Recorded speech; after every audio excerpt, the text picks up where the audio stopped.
expand fair hiring, and remove barriers to voting. Justin is an accomplished trainer and has led political education locally, nationally, and in Central Europe. He's mobilized thousands across the state of Minnesota and has worked to develop community members as advocates, organizers, and leaders. In 2013, Justin led the campaign to move Target Corporation to remove barriers to employment for people with criminal records, which included adopting a ban the box policy and supporting state law that expanded ban the box for private employers. In 2014, he won the Facing Race Ambassador Award from the St. Paul Foundation. Justin is the former executive director of the Council for Minnesotans of African Heritage, which has focused on expanding the capacity of the agency by increasing its budget, staffing, and engagement from the community and legislators. In the wake of a global pandemic and the uprising from the senseless murder of George Floyd, Justin has worked to maximize the advocacy role of the council by working with Governor Tim Walz and lawmakers to ensure that the needs of African heritage community are centered in the response from the states. He has a background in social work with years of experience working with youth and families in crisis, and he's currently pursuing a master's degree in advocacy and political leadership at Metro State. He has 8 years of policy and advocacy experience and has been trained by the founder of Black Organizing Leadership Development, and in 2014 was a Great Lakes Consortium Fellow and served on the Minneapolis Civilian Police Review Board for 6 years. He lives in Richfield, Minnesota with his wife and 2 young children and is a mentor to young men from North Minneapolis. Welcome, Justin.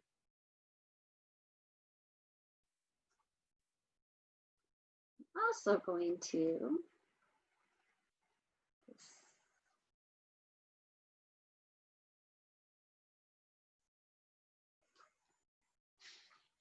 Marianne Quiros was born in the Philippines and immigrated to the United States in 1989.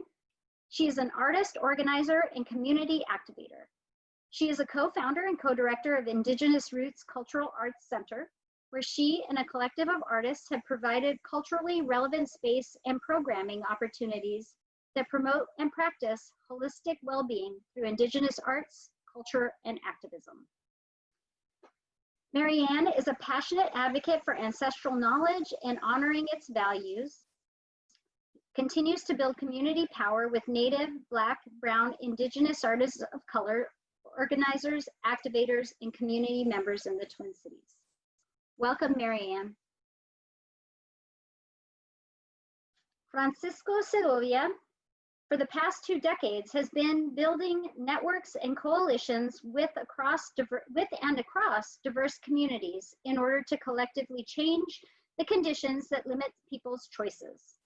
After 14 years of acting as the director of Waite House in South Minneapolis, where he used his passion, vision, and experience to facilitate grassroots leadership development,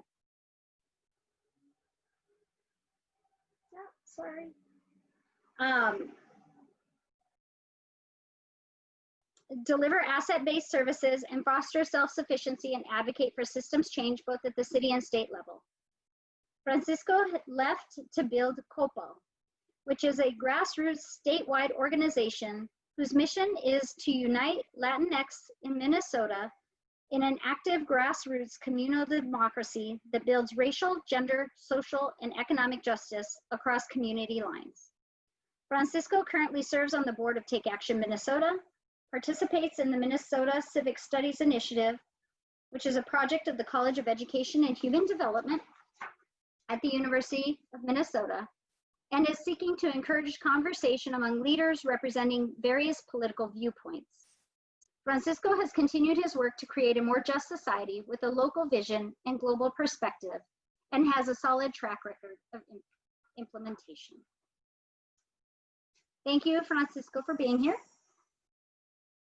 And Mary Kunesh-Podein was elected to the Minnesota House of Representatives in 2016. She represents District 41B, which includes Columbia Heights and Hilltop, Southern New Brighton, and St. Anthony Village.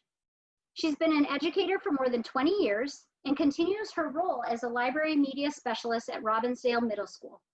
She has 3 grown children and lives in New Brighton with her rescue dog, Missy. As a daughter and granddaughter of members of the Standing Rock Sioux tribe, Mary is committed to supporting positive legislation for our American Indian citizens in Minnesota, and is proud to be a founding member of the first Native American caucus in Minnesota House of Representatives. She's learning more and advocating for our Native communities, much like her great aunt Josephine Gates Kelly, the first and only female tribal chair of the Standing Rock Sioux tribe. Mary is the chief author of legislation to create a task force to study the pandemic crisis of missing and murdered Indigenous women in Minnesota, and has passed pieces of legislation within the increased teachers of color and Indigenous. She's equalizing funding for the Minnesota's BIE schools and recognizing Dakota and Ojibwe language officially in Minnesota statutes. Additionally, Mary stands in opposition to Enbridge Line 3, which is a pipeline, and serves on the MIAC, which is the Minnesota Indian Affairs Council, as well as boards of the Indian Child Welfare Act, Law Center, and the Tawahi Foundation. Thank you to all of our panelists for being with us tonight.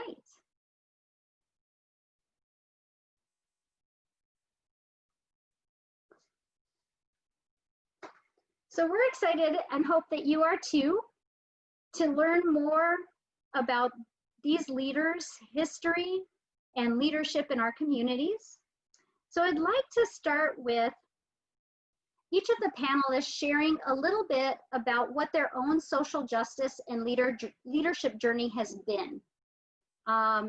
Here, maybe it's been in the Twin Cities, but maybe it's spanned, as we've heard from the bios, across continents. And so we'll start with Mary Ann. Would you be first, or should I start with somebody else? No, that's okay. The baby and I are used to multitasking on Zoom. So okay. Magandang hapon sa inyong lahat. Ang pangalan ko is Mary Ann Quiros. Good afternoon to everyone. My name is Mary Ann Quiros, and one, I just want to say thank you for inviting us, Tekpaninay, for being here. And as far as, you know, social justice, it's such a broad topic, right? And I think for me, I was raised in an activist family. My mom and dad, I remember taking me and my siblings to protests and marches during the Ferdinand Marcos regime in the Philippines. And so I have like photos of me with like Aquino in the streets and really tiny. And so that's how I raise my babies. That's how my partner and I raise our babies. We're out in the streets, we're out in the marches, we show up where we're asked to be at. We show up when we know that our presence is needed and requested. And so for us, like, social justice is really not so much about marches and protests, but we know that the end result is gonna be for the betterment of our community members, for the betterment of each other, which means the betterment of the next generation. So it's just, I see a lot of really dope organizers on this, not only in the panel, folks who I actually look up to, but also just, I saw some names out there that I know are out there doing the work. So yeah, I don't know that that's like what I was trying to answer kind of vaguely. So I want to hear from the other. I'm here selfishly. Actually, I said yes, so I can hear from the other panelists. So yeah. That's awesome. Thank you. So Francisco, tell us a little bit about your journey. Sure. I think it has been an evolution of what solidarity means to me. Who I am, I think, is the result of many life experiences. I came from El Salvador in 1990, and my country was going through a civil war. So I basically left El Salvador at the moment that the civil war was almost ending, but I just, like any other person, survived and did some activism, although we wouldn't call that activism, or I didn't even have concepts like like organizer, because you couldn't call yourself organizer, otherwise you would be in trouble. So through the process of growing in a community of faith, I went to Catholic school. So the concept of solidarity and charity was so interconnected, because it's like, how do I support others in my little world of doing things? At age 14, I joined the Red Cross, and being a Red Cross member in my home country was to deal with, it was like being like paramedic, providing support to people. So my heart was, I want to do the best that I could. When I was 14, going to school and being a Red Cross member. But throughout the times, I think I had been learning about the idea of being in solidarity, receiving solidarity. So when I came to US, I mean, I ended up crossing 3 borders without documents. So basically ended up first in Florida and then in Minnesota. But when I came to Minnesota, because it was a friend of mine who used to be organizing here, creating committees in solidarity with El Salvador, because the US had much to do with the civil war that we went through. And so the idea of coming to Minnesota and in a process to engage mostly the progressive community in Minnesota and educating them about the policies that were impacting and generating a lot of the terror that was happening in the country. So the idea was, okay, how do we organize with the solidarity community? And then through those processes, learning how people here will be acting and asking them to act in solidarity. One of the interesting things, I think, is when I came to United States, I became aware that I was Latino. I wasn't Latino before. I was Francisco until I came here. It's like, what is that? And how I'm supposed to behave as a Latino, right? I found that out pretty quick when I was being chased in one store because someone thought that I was going to steal something. And so but through those processes of, is this charity, is this solidarity, and then end up working in a nonprofit, although the nonprofit world was essential to, as we all know, to provide some basic needs. The idea that someone give you something to supply a basic need, but not thinking about the long term, those were some of the things that, okay, what is solidarity, what is charity? I myself was subject to be given things, but it be given in a way that you feel like your dignity is at once the way that sometimes giving you things, it seems that you lose your dignity in the process of that relationship. And then through those experiences, I learned that, okay, in the concept of solidarity, no one loses any dignity. In the concept of solidarity, we both win, because we both know the person who gives as the one who receives. We both know that our future is so tied together that by doing something for you means that I'm doing something for myself. So those are some of the things. When I became the director of the community center, we created some like food shelf, for instance, and the question was like how people can come and ask for something, but they walk away with dignity and pride, because what happened there was a support that we know that is for a moment until this person is able to fulfill their or become self-sufficient. So those, I guess, life experiences has been shaping those two concepts and how myself wants to act with others. And this concept of solidarity, I believe that I don't have to do anything for people. I had to partner with that person, because we both can work together to whatever goal we have. And so it is a partnership. It is sharing goals and hopes and fighting together.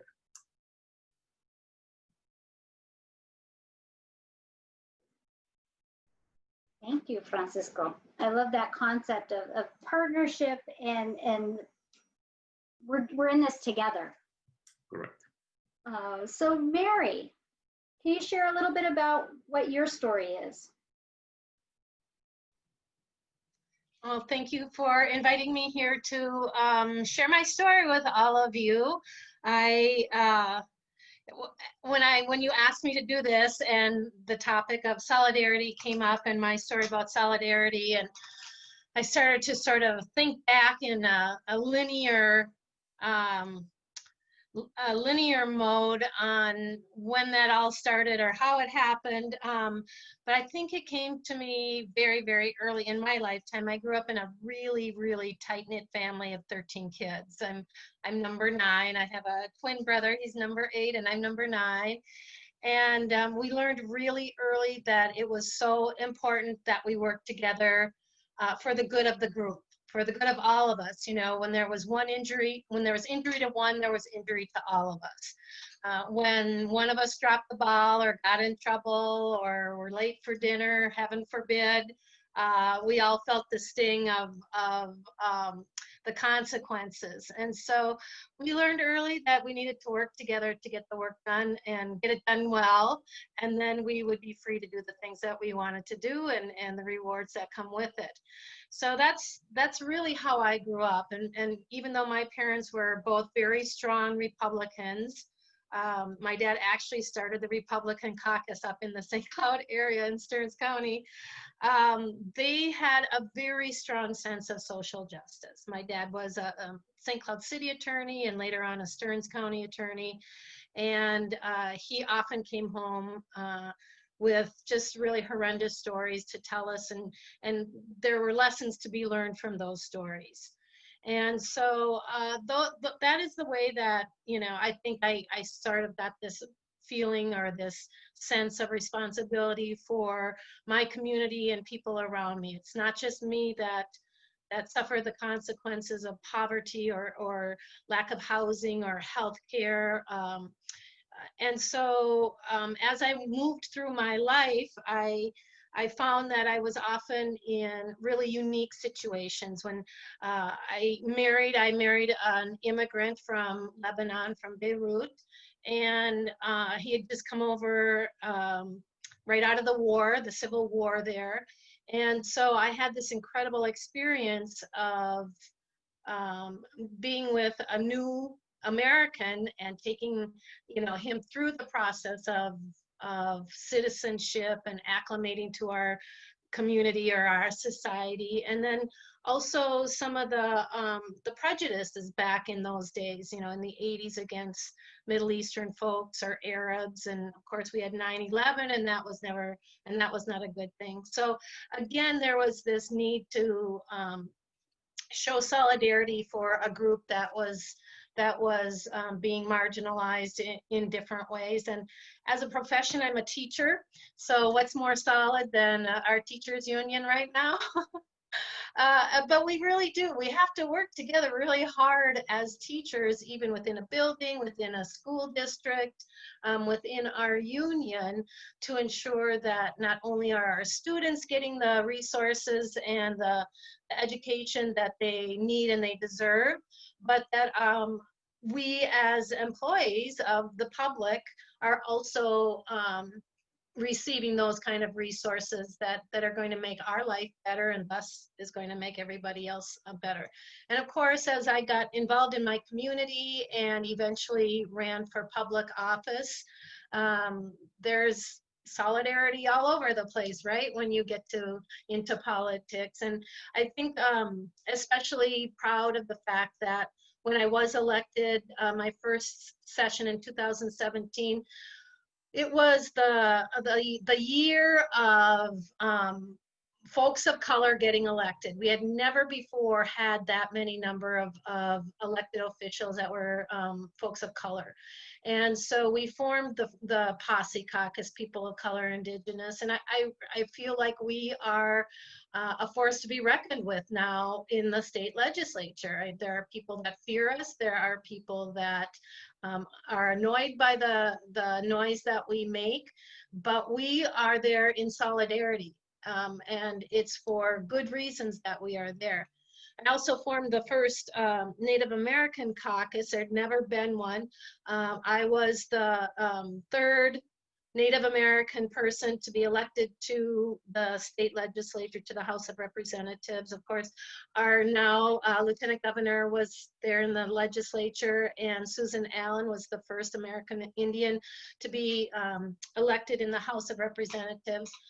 Now I will be running for the Senate, and when I get elected to the Senate, I'll be the first Native American or of descendants even to be woman to be elected to the Senate. So times are changing. I'm feeling the solidarity of the indigenous community or the American Indian community, and the kind of legislation that I've been able to work on and pass has really built and solidified that solidarity. And so, you know, we have to just remember that what affects others may or may not affect, you know, us as an individual specifically, but you know, when it comes right down to it, I feel like it is our moral obligation to work on issues that affect our communities in a negative way.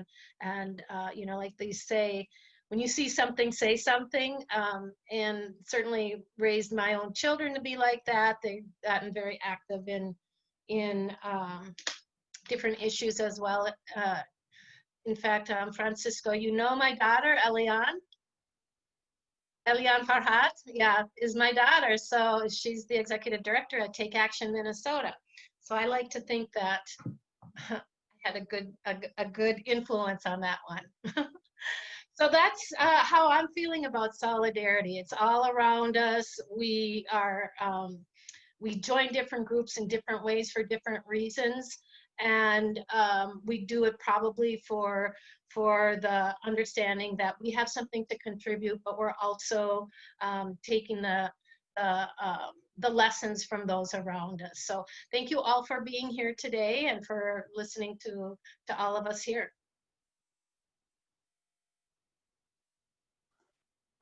Thank you, Mary.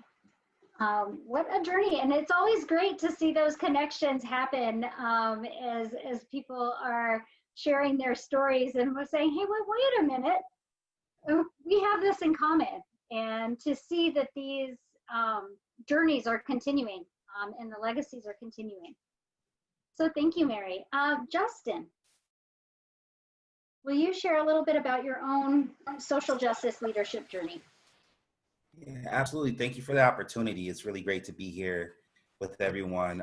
Representative Kunesh Podine, shouting out the Posse Caucus is great because you guys worked your behinds off this last special session, and just really want to acknowledge that. So many people on the call I respect. You know, at one point, Francisco was my boss, and so learned a lot from that brother, and I'm just happy to be in such good company. Didn't know you were as badass back then. You kept that hidden from me, brother, but I still learned some stuff. So can I do a quick time check, Consuela? I just want to, how much time are we spending on these? Everyone's kind of been different. Just like 5 minutes or so at the most. Great, thank you. Yeah. So once again, thanks for having me, everyone. I am 1 hour and 10 minutes out of being a state employee. So this is like really helpful and therapeutic, perfectly timed discussion for myself. So as a former executive director of the Council for Minnesotans of African Heritage, as of 5 p.m. today, I'll try not to vent all over the place. So the topic of my social justice journey really begins with a woman named Blanche Green, who grew up in Dime Box, Texas, which was a sharecropping. There's Little Dime Box, Texas. There's Big Dime Box, Texas. This was a sharecropping community. Her grandfather was a runaway slave. And raised their family in this sharecropping community with local Native American folks who kind of all work together, right? There was a big faith component to this community. And as my grandmother got older, she started fighting segregation in the South and in faith communities. The story she tells me is about her uncle who worked with the white family and helped raise their kids and did work on the land. And when their oldest son turned 13, they told my grandmother's uncle that he had to call that young 13-year-old boy sir. And this is like old school Black folks in the South. So he said, to hell with that. And they lynched him on the spot for a birthday present to the 13-year-old. This is my social justice journey.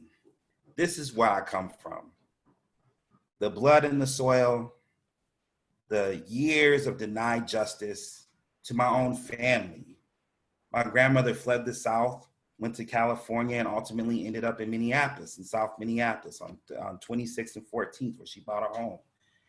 And my family, when my mother fleeing domestic violence and mental health from my own father, when we moved from Ohio to Minneapolis when I was 5 years old, we stayed with my grandmother until my great-grandmother had a stroke. And then we had to get out the house because my grandmother couldn't care for my great-grandmother and still take care of 3 bad little kids running all over South Minneapolis. So we went to People Serving People. We called it the 410 shelter back then. And my family experienced homelessness for years. We were highly mobile for more years. I got my first job when I was 7. My mom worked 3 jobs. We used to joke she had 1 job per kid. And over time, my mom was able to buy a house. Not off of any government program, not off of any nonprofit services, but just straight up old school Black people grit. And when I came of age and I decided to try to figure out what it is that I wanted to do with my career, I studied social work at Bethel University, or Bethel College back then, because I'm old now. But because my #1 goal was really to figure out how can I serve and empower families like my own. And over the years, I've worked with youth and families in crisis, which is some of the best work, funnest work, most powerful, challenging work I've ever done. And I watched those young people grow up and show up in adult systems. And after enough of that, I was like, to hell with this. And I became an organizer. I never door knocked for a political candidate. Well, that's not true. I door knocked for Obama and stuff, but I never worked on like an issue campaign at the time. And my first day on the job at Take Action Minnesota, I sat in a room full of lawyers, and they all told me how not to get sued by Target. And I was like, why are we getting sued by Target? Because Target CEO was our target at the time. And we worked in solidarity with Satul and Isaiah and folks in Brooklyn Park to really put pressure on Target to become a better partner with the community. My particular piece of that was working on fair hiring practices, because I had a background working with brothers coming back from prison and helping them get jobs. I had no idea that my job was actually to organize them, to shut things down and demand justice from one of the most powerful CEOs in the state of Minnesota. But we did it. And it's a much more detailed, much more fun story to tell. Someone that you guys are probably getting more familiar with in the community is Candace Montgomery, who was the organizer who did that work. And that's how I got started that's where my social justice career, sort of my journey, my leadership journey, really got punctuated. Following my time at Take Action, it's always been a dream of mine to lead a Black legacy institution. And so the Council for Minnesotans of African Heritage, formerly the Council for Black Minnesotans, it was in rough shape. Representative Kunesh Podein could probably tell you a little bit about that. And it was not the most competitive process to become the executive director. People had kind of given up on this agency in the community. And we worked for the last 2.5 years to really get this thing going. And I'm very, very proud of where it's at. And my hope and prayer is that, as I'm stepping down in this moment today, that we get somebody in there, preferably someone who is not a cisgendered heteronormative Black male, to run the organization and take it into the future, because they actually have a foundation, and as where I was filling in some holes.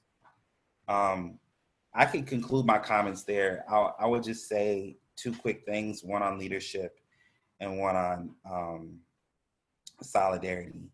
So I find in the moment we're in right now, we need a lot of hope, and we need to talk about things that give us hope so that we don't forget what we're fighting for. And so as a leader, that's something I try to focus on. However, if I'm just being honest, if we're having a conversation on solidarity, and I think Francisco alluded to this a little bit, we I don't know that we're operating with a really solid definition of solidarity.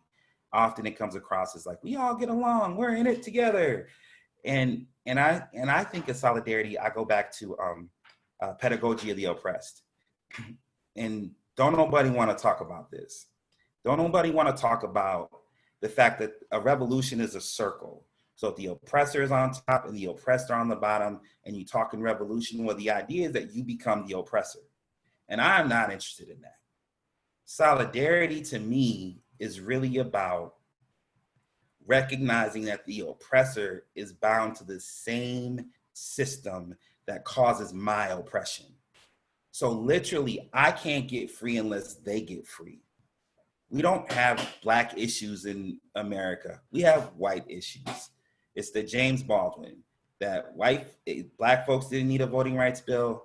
White folks needed a voting rights bill to show them my humanity. And I would say the same goes for, I'm just thinking of the Violence Against Women Act because it was, highlighted this week in the DNC. But that goes the same for violence against women. Women don't need a bill to protect them from violence. Men need a bill to tell men not to commit violence. And until we start to wrestle with whose issues we're really talking about and centering some ideas around othering and belonging like John Powell out in UC Berkeley does, then we are going to spin our wheels on this. And I'm excited for a conversation that hopefully gets movement and traction. Thank you. You're good. That was a perfect segue. Because I've heard bits and pieces as folks were sharing their stories, a little bit about what solidarity meant to them. But I love that you really opened that door, Justin, and said, this is really what I believe solidarity is. And I think that that's something that we're struggling with. And that's why I think that this is a pivotal moment for us, is to really define, what does that mean as solidarity? What does it mean to practice solidarity? And what does that look like? And so I guess I would kick that back to you all, and based on what Justin said in terms of thinking about that solidarity as a circle, and rather than this top down and I want to become on top, that we're all connected, right? That our liberation is tied with one another's liberation in that circle. So I'd like to kick it back to you all and just see, and this can go to whoever wants to answer, how do we practice solidarity? What is your definition of solidarity, and how we go about that?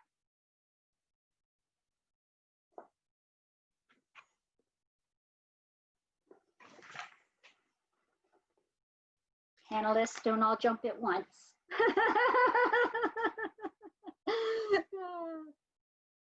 I can try to. I thank you, Justin. I think you did some. I remember when we met in White House Community Center as a youth worker, and through this process, solidarity, and obviously Paulo Freire is one of the best exponents in terms of our liberation and how no one liberate other, we liberate ourselves in communion. And so the idea that I don't give without receiving, that I don't transform without being transformed. So in this process of giving and taking is what we need to see, how our liberation is so tied, so interconnected.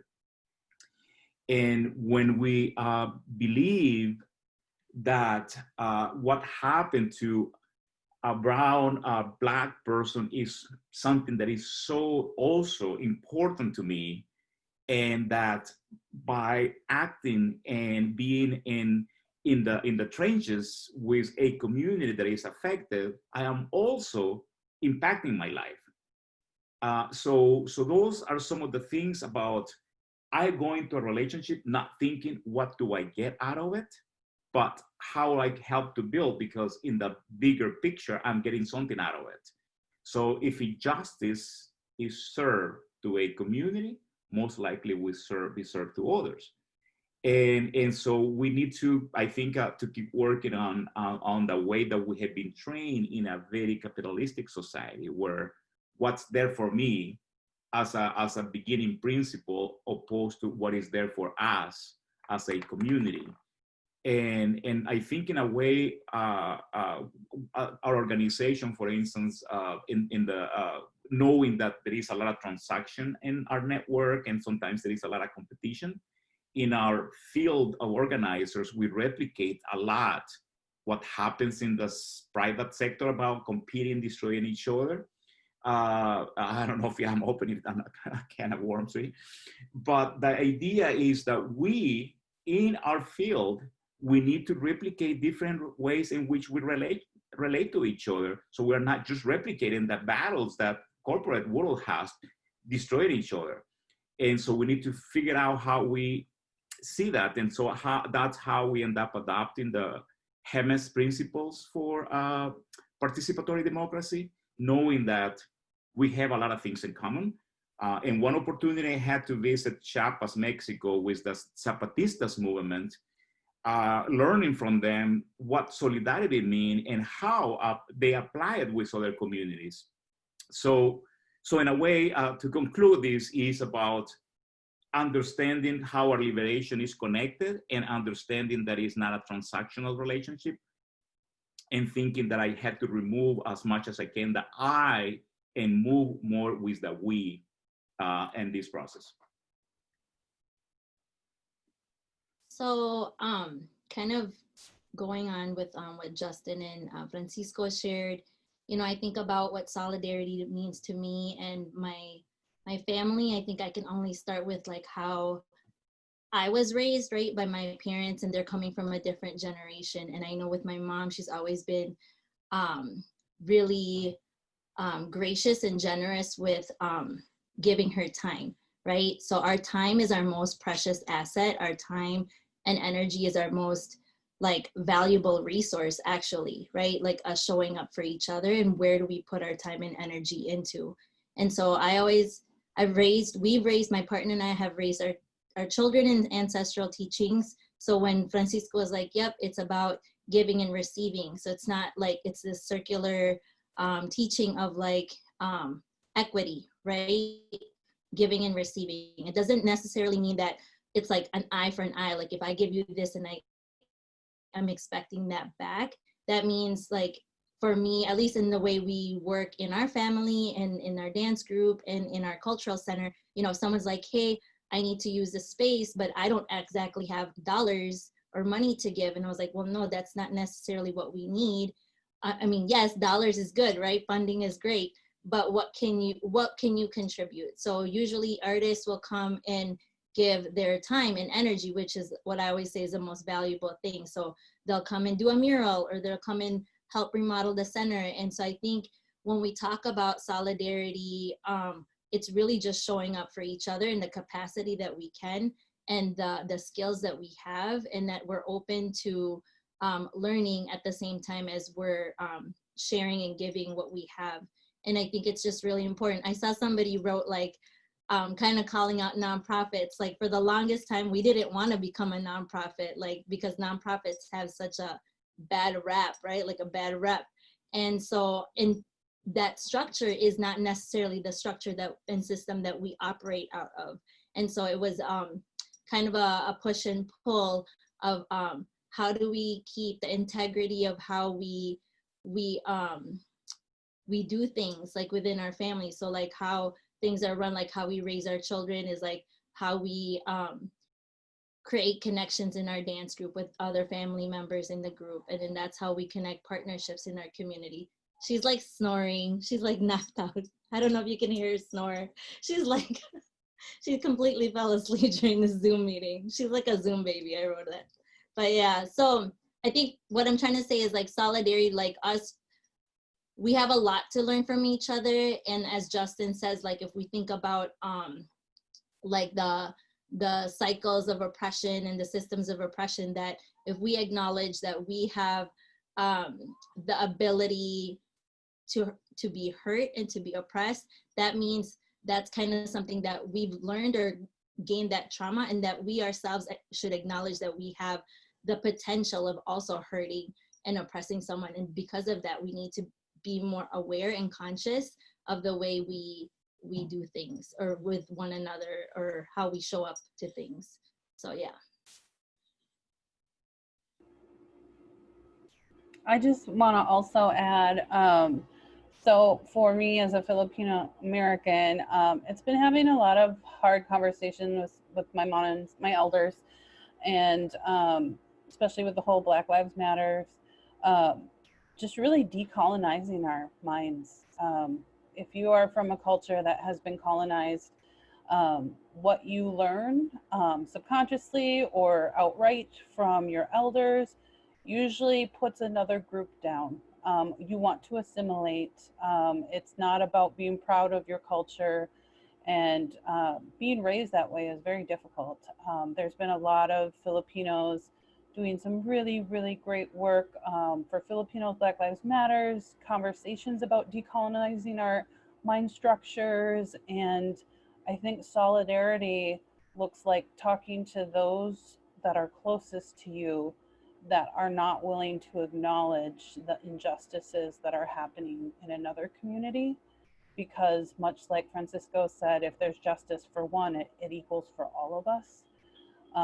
So yeah, that's something that I have definitely in this moment, in this time that we're currently in, have been very working hard on.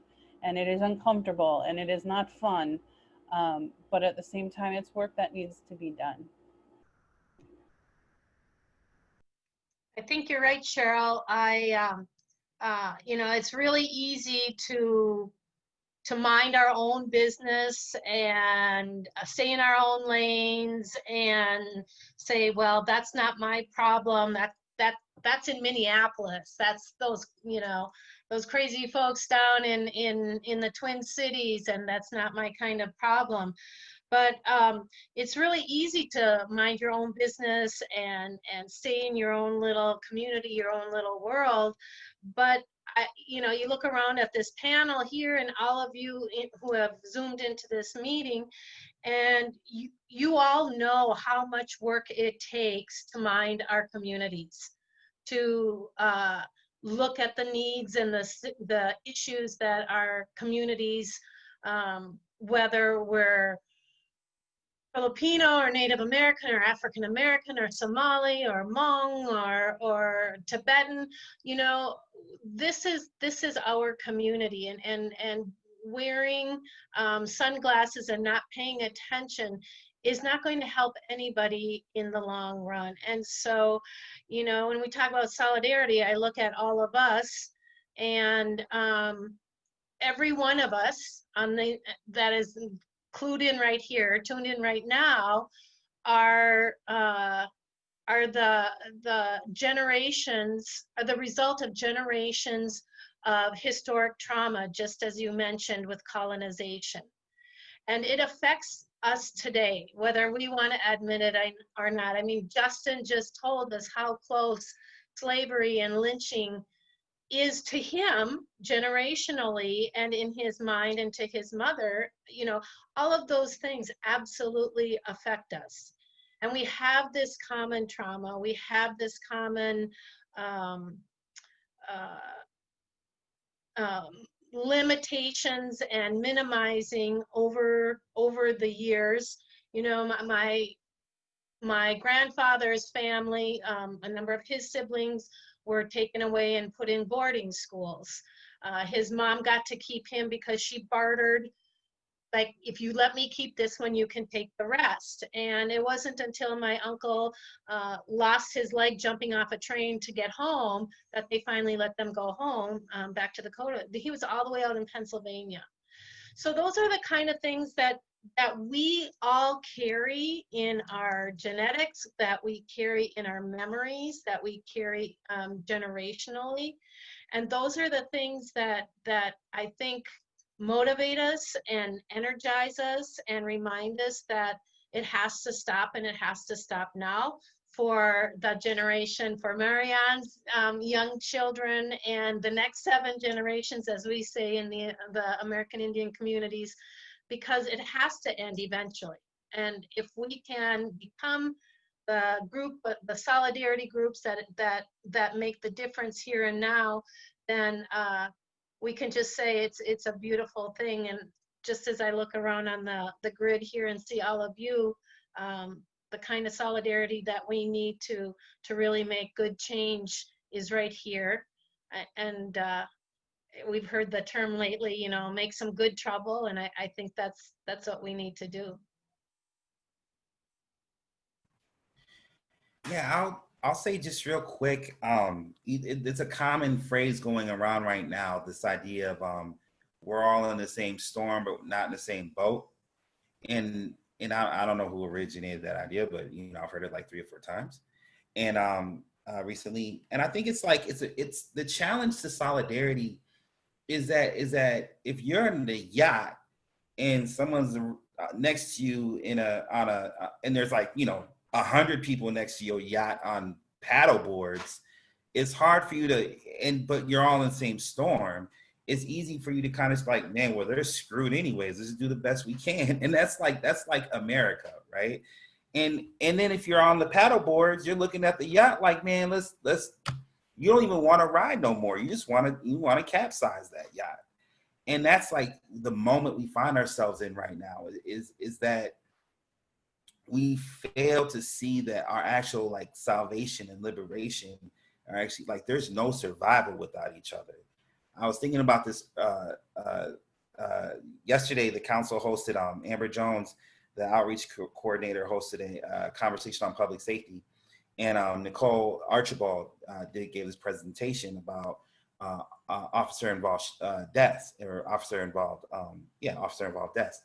And so 60% of those joints happen outside of the Twin Cities in white communities. And yet somehow white folks in greater Minnesota are looking at this issue as if it is a Black problem.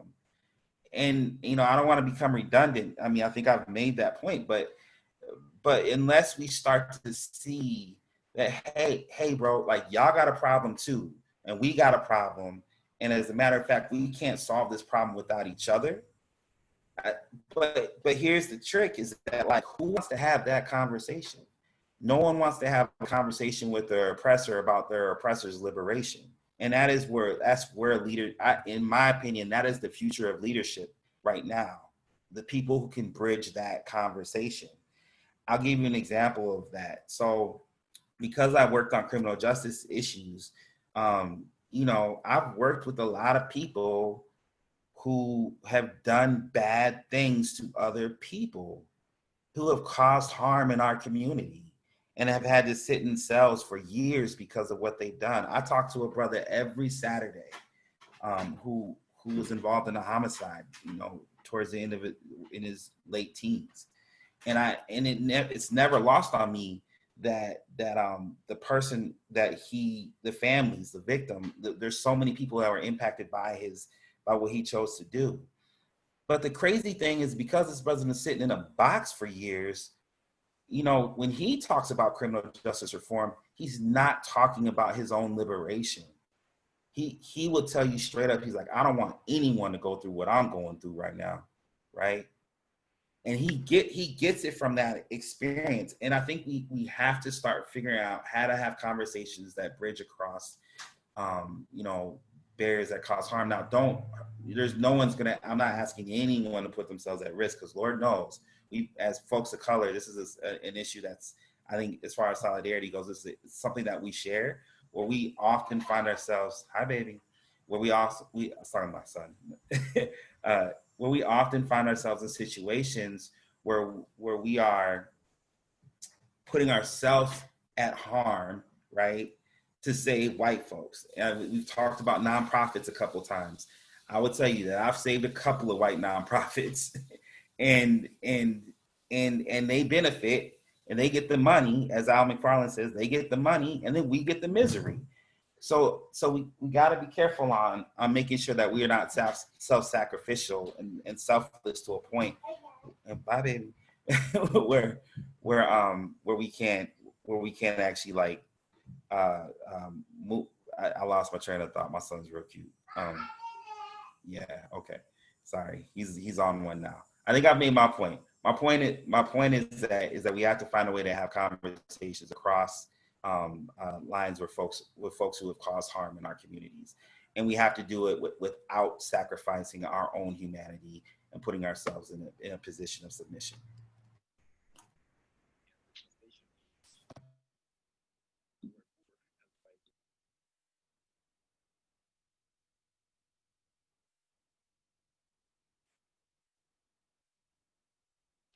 Thank you.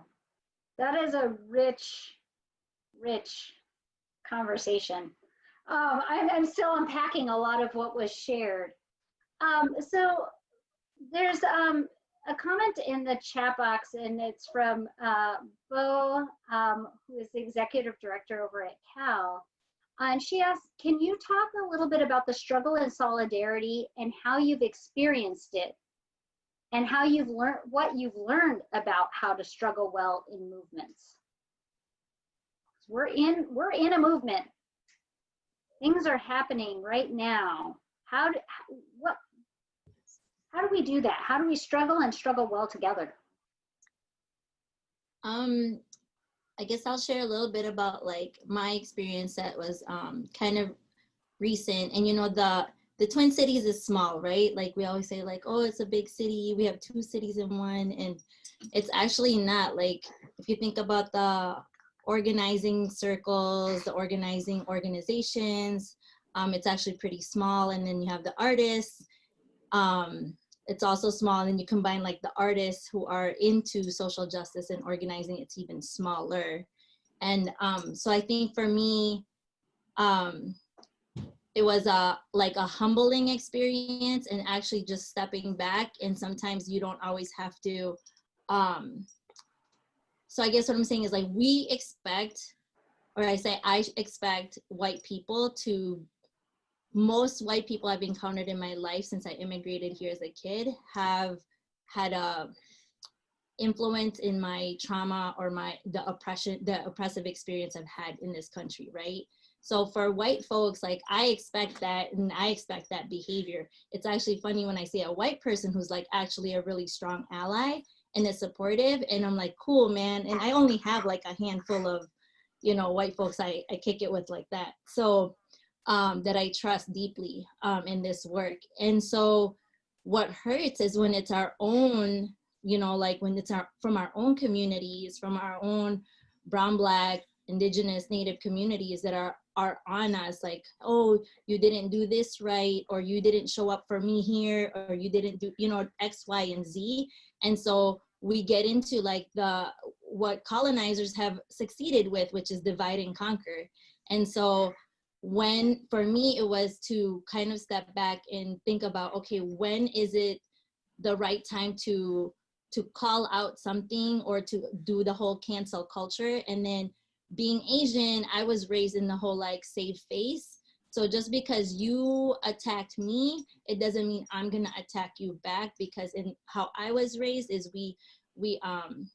I was raised to like save face. Like I wouldn't do that to an elder, I wouldn't do that to a sister, I wouldn't do that. So like behind closed doors, you and I could have a conversation, but it doesn't mean that it needs to be always publicly aired out. So that to me has always been like a balance of like, or balance and a struggle, right? Like of when is it appropriate to like publicly do something, and then when is it to do it privately, because in the long run, always thinking about what is the expectation or outcome in the long run.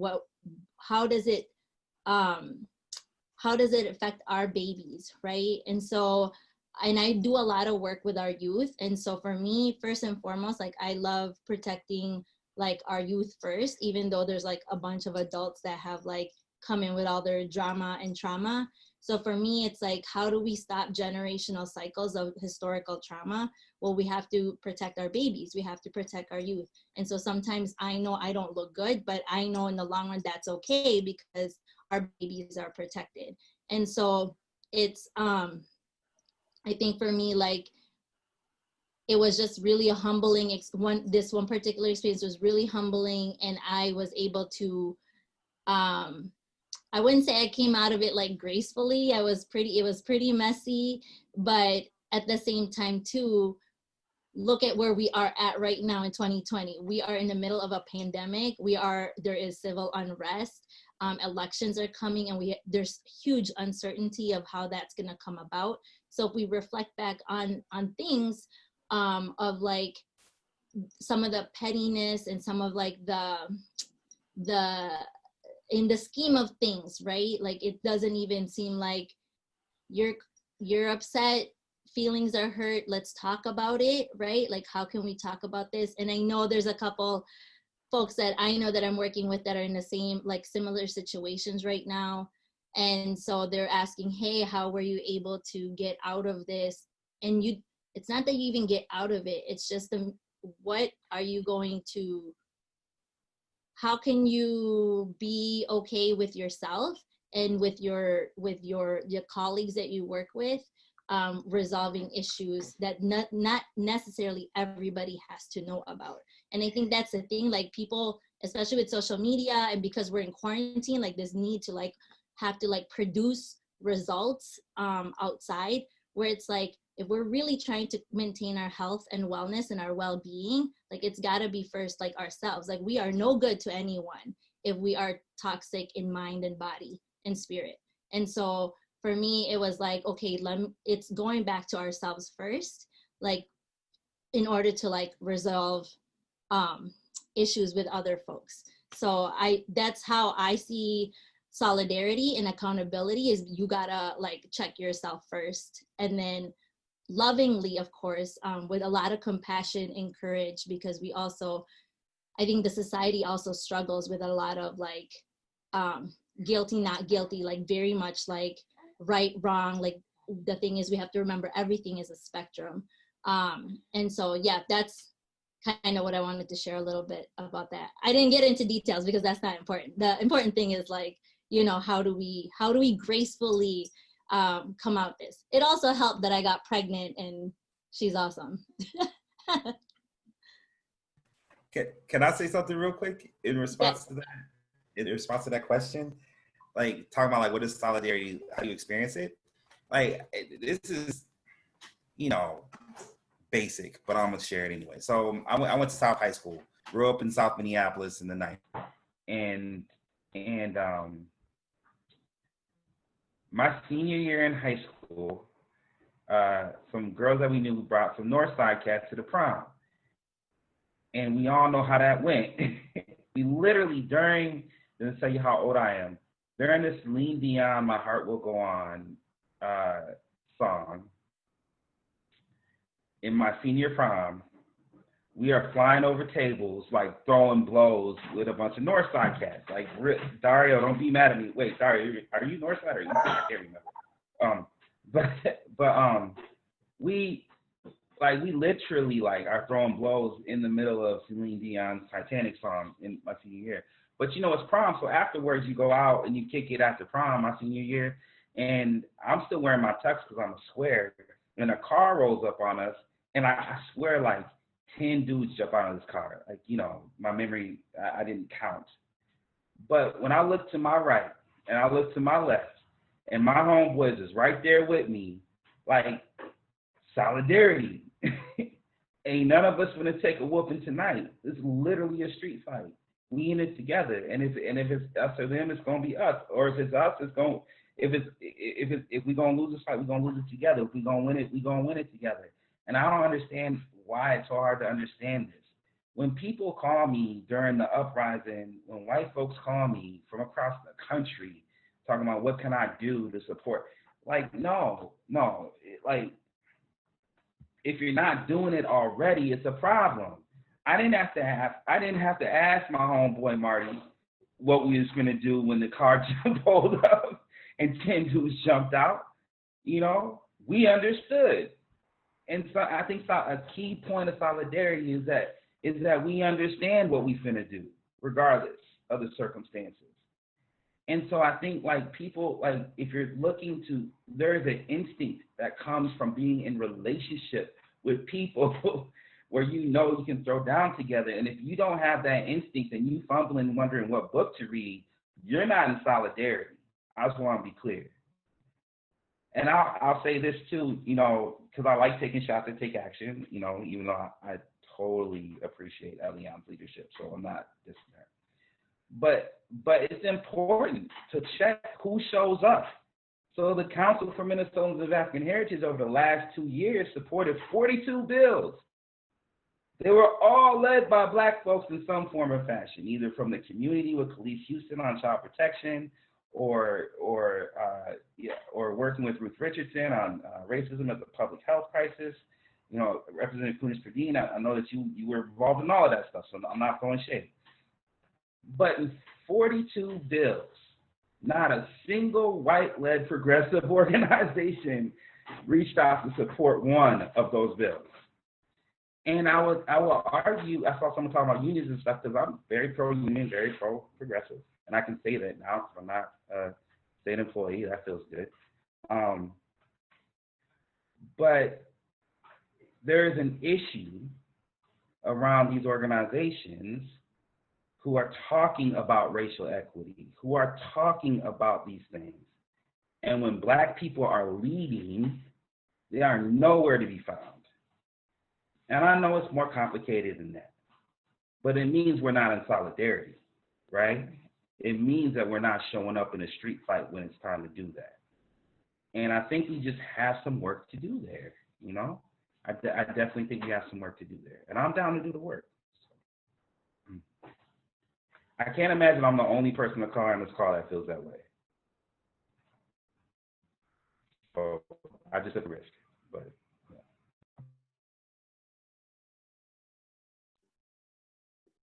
There is definitely work to do. And so I think that's the call to action. What can we do together? And to really build those relationships. And that's one of the core things that you know, what we can do virtually to start building those relationships. And that's one of the focuses of Linking Leaders, is to really look at how are we helping to build those leaderships across race and culture in our communities, and build that. So then when there are actions being you know, held up at the legislature or bills being sponsored, how are we responding in solidarity to those things? Or things are happening in the community, how are we responding and how are we supporting one another? Which is the challenge. So thank you for that call to action. So I'd love to open it up to questions from our leaders. Let's see, are there any questions from folks of our panelists that you all have?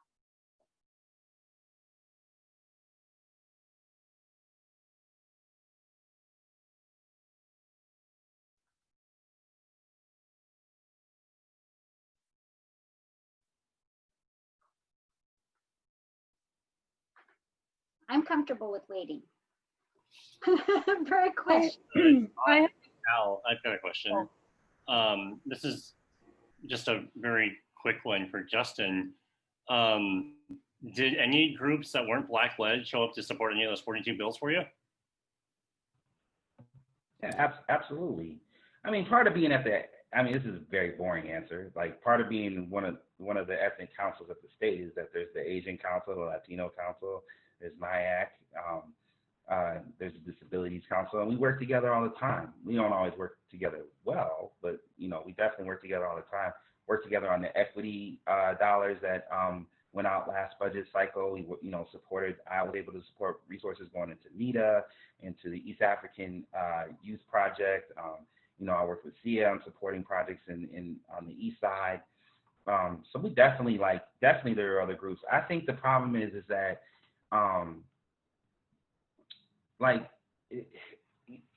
so I thought Jon Stewart did a really good job of breaking this down on his Breakfast Club interview when he was promoting his latest movie.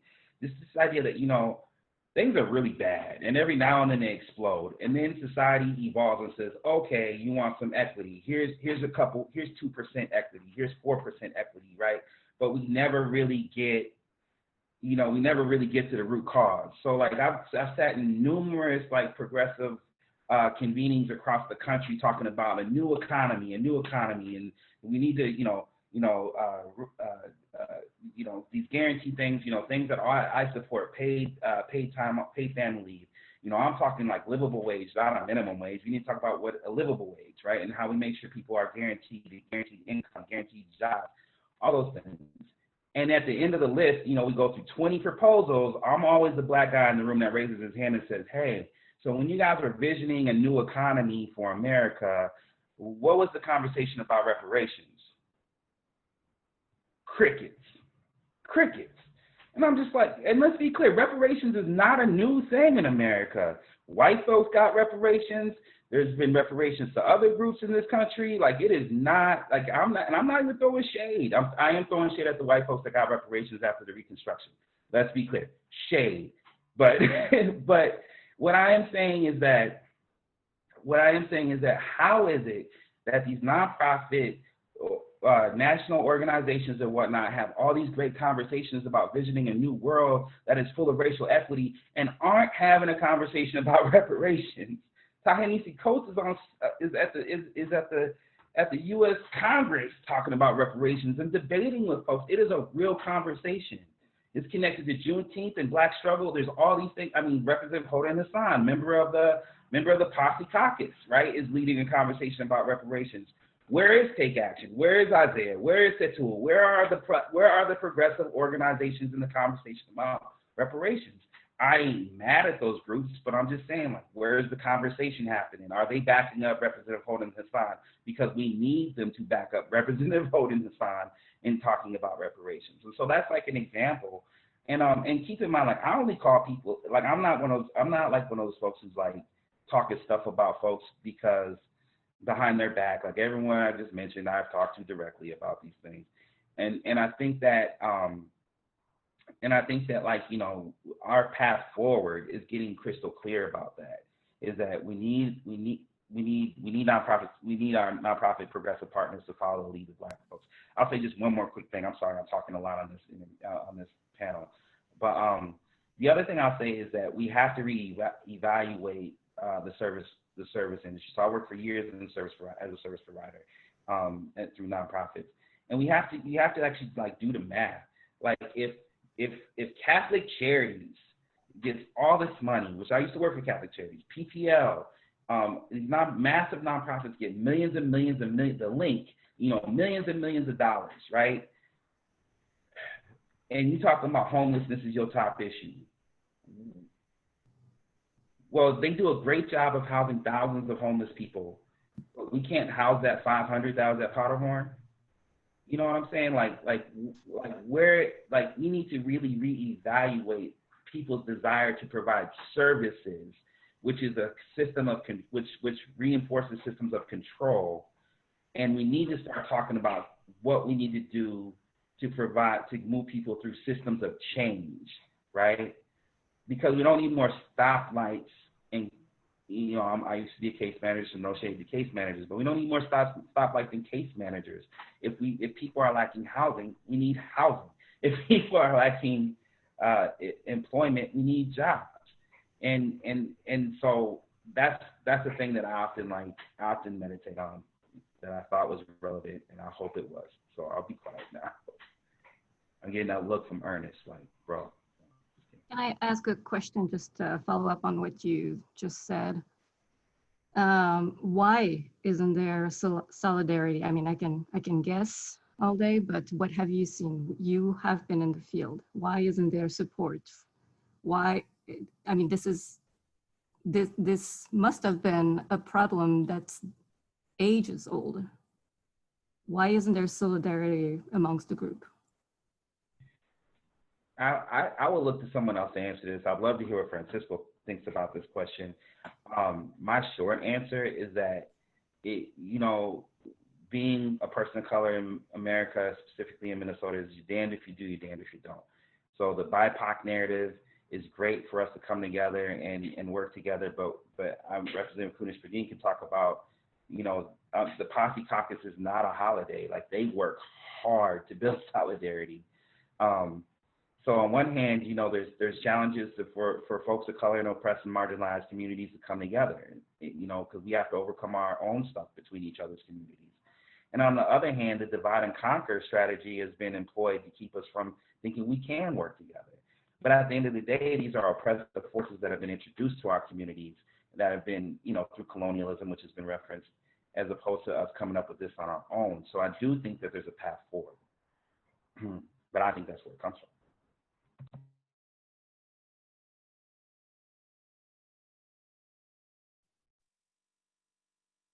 I don't know if Francisco was going to answer that, but I think one of the biggest issues and has probably happened over decades, is we're all fighting for the same resources. Yeah. We're all fighting for the same money. We're still fighting for recognition and the dignity of coming from, from my family, on my side of my mom's side of the family, the Native American, getting over the horror that those folks have gone through, but also the fact that there still is so much racism, there's still so much prejudice, and all of the groups are fighting for the same dollars. And when one group gets a bit of it, the other will look and say, well, now why didn't I get that, or why didn't we get that? And I mean, it's human nature. It's just human nature, and it happens. Justin references the Posse Caucus. It happens a lot. I might pass a bill that works in a good way for our American Indian communities, and then one of the other representatives might say, well, then we need to do that for our African American community or our Hmong community, and it's absolutely true. And so there's still a lot of inequity and not equity as it should be, and we're we all are still defensive. We're still looking out for ourselves and our own groups in a lot of ways. It's just a human nature. It's just survival. But I think that really building that feeling of trust and the feeling that I really do care about you and your group and your communities just as much as I care about myself and my groups and my community. And once we have that really good, strong sense of solidarity, and we're showing up for each other in the ways that really do mean a way to trust and to build communities that can rely on each other. I think there's always going to be a little bit of that, or a lot of it in some instances. Let me, yeah. is that okay? Yeah, go ahead. Yeah. So there are a couple of situations, and I want to refer to myself as a person who, I'm 56 now. I came when I was 24. And I grew up, obviously, in a society that was colonized by the Spaniards and indoctrinated by Catholicism. So my brain values were given by a system that, and then through the education and then movies and the indoctrination that you receive through movies, I end up having fears of Black people. I end up repeating some of the John Wayne movies about that Indian is a good Indian. So that indoctrination that we get prior to even come to US, right? It is so alive, and the way that we grew up, we end up rejecting the natives that are within our blood because we are from this continent. We end up rejecting the Black blood that we have because obviously Africans were brought as a slave as well. So we end up rejecting who we are because we have one hope, to become white. And so that's a hope that we have in our indoctrination. And if you go to a Catholic church in Latin America, go to El Salvador, what you will see are images of perfection, and those images aimed to be Black, to be white. So coming into the United States with all those thoughts and participating now into this world of public policy and community organizing, all those principles and all that formation that I bring to the table is competition, trying to play the game by the rules that were put in, the rules that someone set up, and aiming to like or be like by the status quo that is going to be white, for instance. And as a person of color, begin playing by those rules. But I think some of my brothers and sisters from the other communities of color, Black and Indigenous, may be playing by the same rules because we're trying to aim to be like that people who owns the house. And in that competition is where we begin looking for what can I get out of this game instead of what can we get together out of this game. One example that happened about 3 years ago, some of you, many of you are aware of, our community has been fighting for so long with this issue of driver licenses.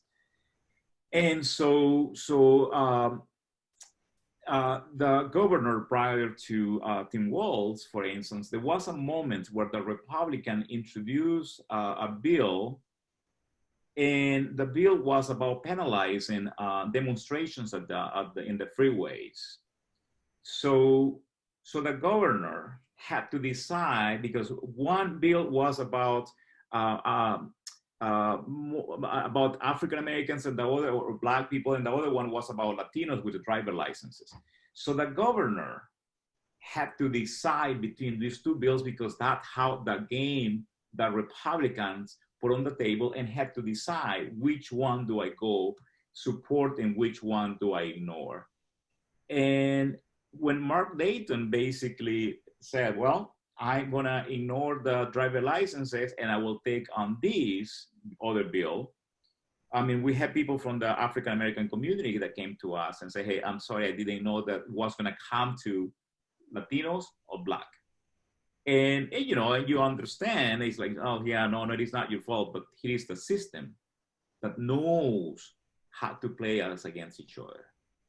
And that's the problem that we have. And I think I tell my colleagues at work, I mean, listen, we need to disconnect from this Republican Democrat game, because there is a game. If we just line up with one group, the other group, that group automatically is going to play us as well. So we need to learn to become independent and organize independently of those two parties, so we can figure out how we can impact that.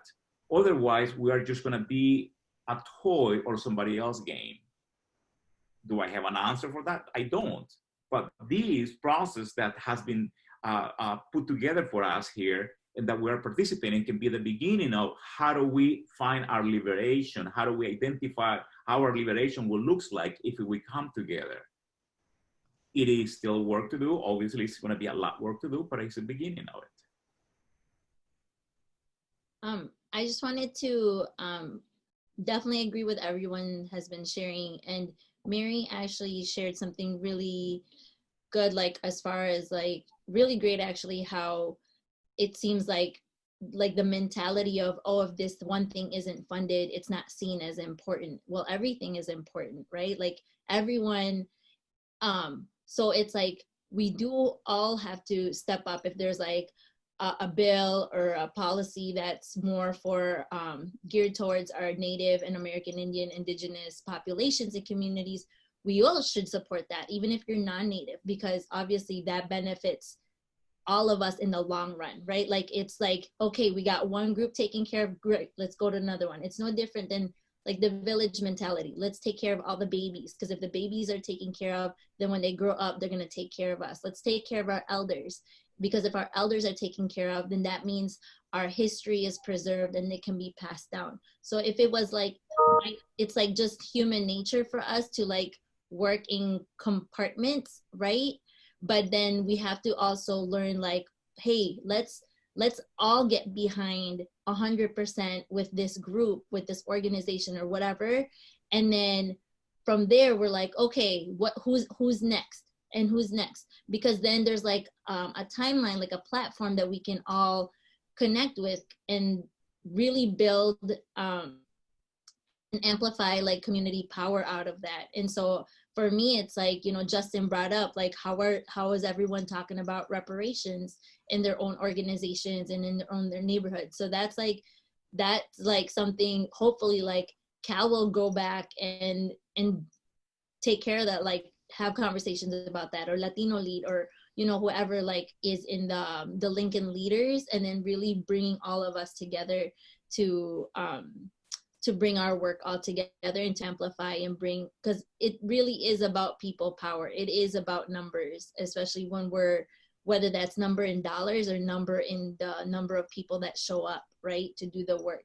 And so I think for us, especially, it is important as someone who is of Asian, Filipino descent, I do prioritize Native American, indigenous populations, because we are on their land. We are on their land. And my partner, who is obviously from Mexico and immigrated here, he also identifies as his indigenous heritage. And so for him, he knows beyond the borders, beyond the borders that were set, he is an indigenous person of this land, of the Americas, of Turtle Island. And so his liberation is the liberation of our liberation, the liberation of our babies, and also everybody else's babies. And so that's why I think it's just, I think right now, like we're all talking about this, and I'm all for like learning stories and things like that, but I'm also very action oriented.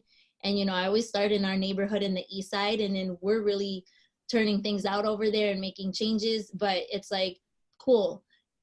It's not about the isolation or working in silo, right? Like, how can we unite with North Side in Minneapolis and South Side in Minneapolis, on the West Side here in St. Paul? So I think this is like a good starting point. Or, I mean, all of us have started already in our respective networks. So how can we all bridge and connect all of that? So we're ultimately doing what the elders always talked about, is building and bridging nations, and nation building together, whether it's from this continent or a different one. Thank you, Marianne. That was a great segue. I want to give us time for us to do some breakout sessions. And I was going to ask each of the panelists to say, what would be your call to action? Right? There's got to be, I'm with you, Marianne, like, what is that action piece? Like, we've talked, we've had a great conversation, but what would your call to action be for our leaders?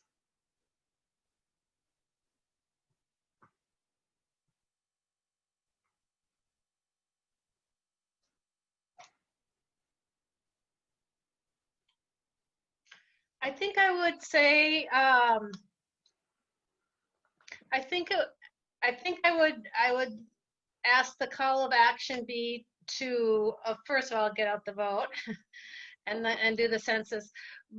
But I would like us to come together on a couple of really important issues. I'm thinking of like driver's license for all. Some of these things that we've been working so long and so hard, and we get so close and it goes right down the tube.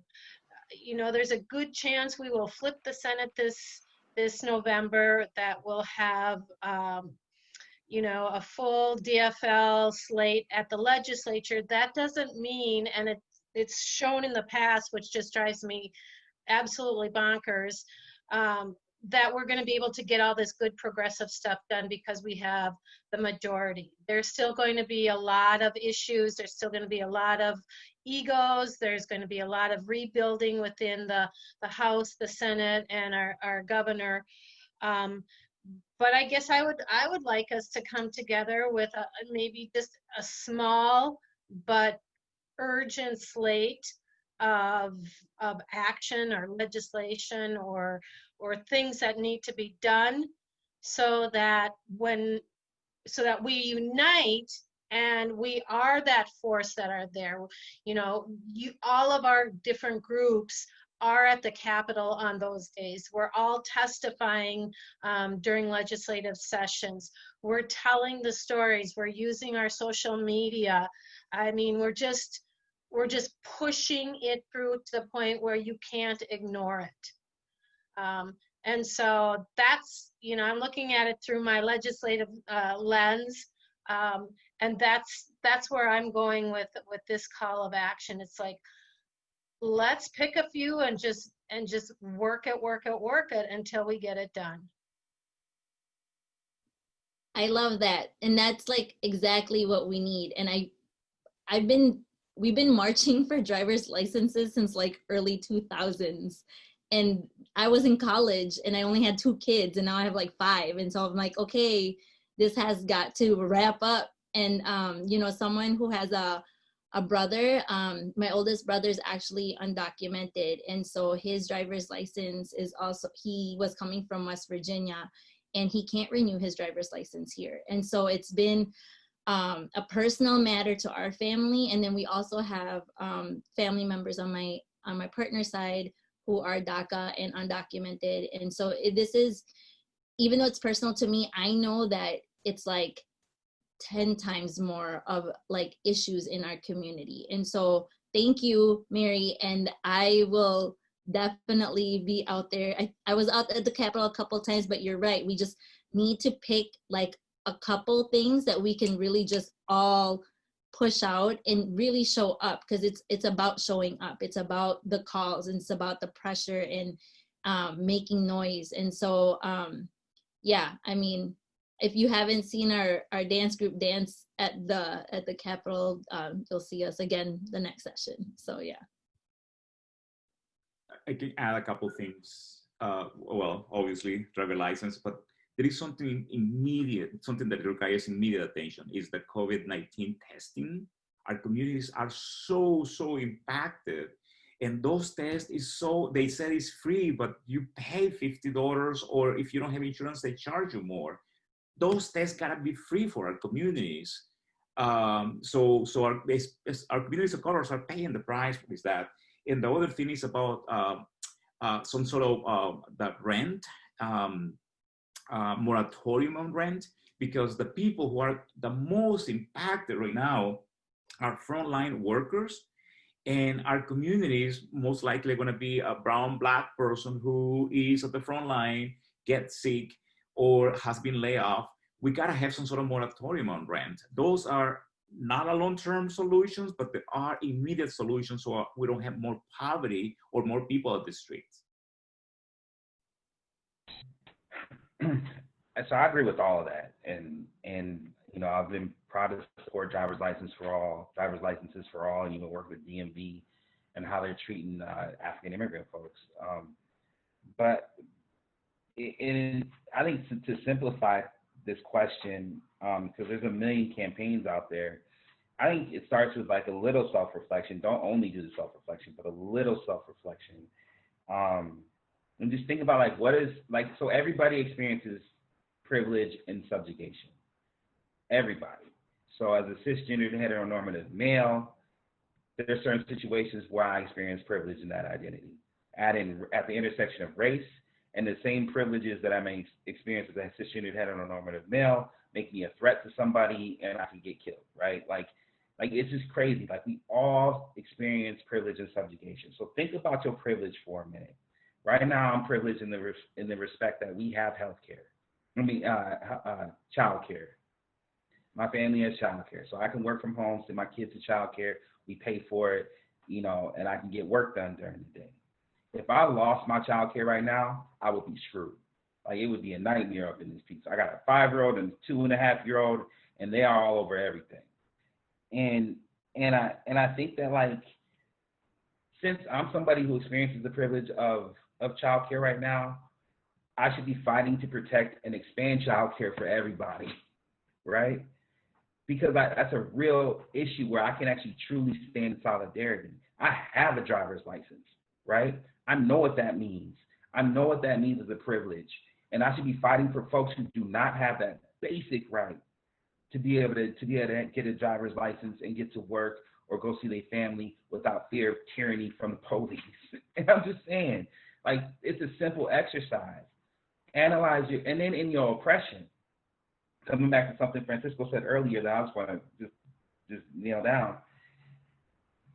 We need, so how I approach this, forgive me for being like, you know, folks, don't forgive me, but I'm focused on Black folks. We need Black independent political power, period in the story. That's the only way that's why I love what Alpha is doing. That's why I love what Steve and the Urban League are doing, and so many other groups are doing. We need Black independent political power, because if you experience privilege, you should be analyzing how you can fight for those who don't have that. And if you're in your oppressive or subjugated identities, you should be finding everybody else that's in that boat with you, tying up as tight as you possibly can, and putting strategies together to advance ideas that will benefit your people. So that's my call to action.